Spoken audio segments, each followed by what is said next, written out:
जय हिंद फ्रेंड्स, स्वागत है आपका पब्लिक मेट्रो पे। सोचिए कितना दर्द गुजरा होगा उस इंसान पे जो अपनी वाइफ के साथ लंदन से आने के बाद डांस करता है, इंजॉय करता है और अपने वीज़ा का नवीकरण करवाने के लिए आता है और सोचता है कि वाइफ के साथ थोड़ा टाइम स्पेंड करूँगा और उसके बाद जो है वीज़ा नवीकरण करा के लंदन चला जाऊँगा। लेकिन अफसोस उनकी इसी सपने को चकनाचूर करता है उसी की वाइफ ज्योति। जी हाँ, सौरभ राजपूत की कहानी कुछ इसी तरीके से है। लव, शादी, प्यार और पत्नी का धोखा। पत्नी का धोखा ही कहेंगे इसको कि किसी और से शादी करने के लिए उन्हें इस तरीके से अपने जाल में फंसाया कि वो बाहर ही नहीं आ सके। अब तो ये भी न्यूज़ आ रहा है कि स्नैपचैट पे वो सौरभ की माँ बन रही थी और ये बता रही थी उसको कि उसी के द्वारा उसको मुक्ति मिलेगी, यानी वही उसको मार करके जो है मुक्ति दिला सकता है। मतलब किस तरीके से अपने वश में कर लिया था सौरभ को, ये आप सोच सकते हैं। और हैरानी की बात है कि पास पोस्टमार्टम करने वाले मेडिकल स्टाफ ने भी कहा कि वो 1500 से 1800 तक अभी तक पोस्टमार्टम कर चुके हैं, लेकिन ऐसा केस पहली बार देखने को मिला है। क्या कोई पत्नी इतनी बेदर्दी से अपने हस्बैंड की हत्या कर सकती है, वो भी सिर्फ इसलिए कि उसे उसका पैसा चाहिए था और अपनी बॉयफ्रेंड चाहिए था। अगर बॉयफ्रेंड चाहिए था, सिंपल रास्ता था तलाक, जैसे आजकल बड़े बड़े लोग करते हैं, तुम जा सकती थी।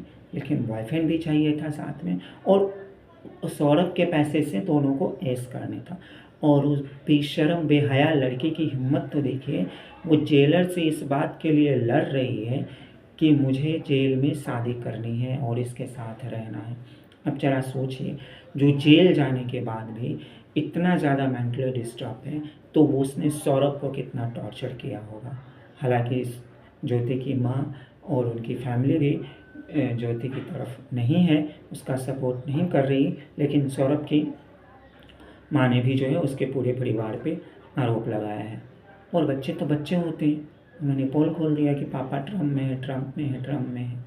और नतीजा ये हुआ कि जो मज़दूर छुपाने के लिए, ठिकाना लगाने के लिए आया था, उन्होंने ही पुलिस को कंप्लेन कर दिया और जिसके बाद इन दोनों का जो है पर्दाफाश हो गया। क्या आजकल रिश्ता इतना कमज़ोर हो गया कि अपने पति और पैसा में हम सिर्फ पैसा चुनते हैं, और वो भी किसी थर्ड पर्सन के लिए, कि हम अपने पति का पैसा हड़पेंगे, उसे मार देंगे, और जो थर्ड है जिसको हम जानते तक नहीं है उसका जो है हम मर्डर कर देंगे।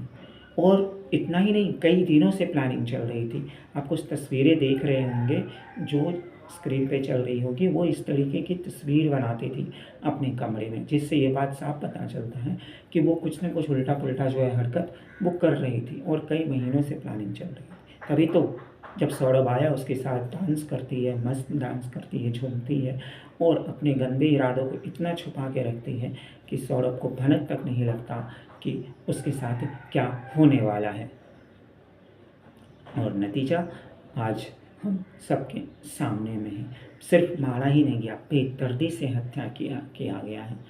आप सोच लीजिए कि इतना बेदर्दी है कि मेडिकल स्टाफ खुद जो है सदमे में है कि क्या इस तरीके से भी कोई किसी का मर्डर कर सकता है। बाकी बहुत सारे लोग बोल रहे हैं कि ज्योति को फांसी होनी चाहिए और जो उसका बॉयफ्रेंड है समय रेड्डी, उसके लिए भी फांसी की बात लोग उठा रहे हैं। लोग कह रहे हैं कि अब बहू लाना भी आसान नहीं है, बेटा भी अब खतरे से खाली नहीं है।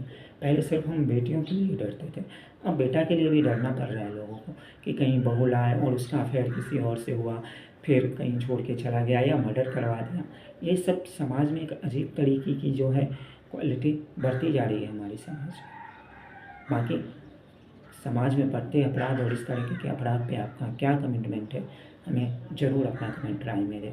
खबरों के लिए देखते रहें पब्लिक मीडिया। जय हिंद।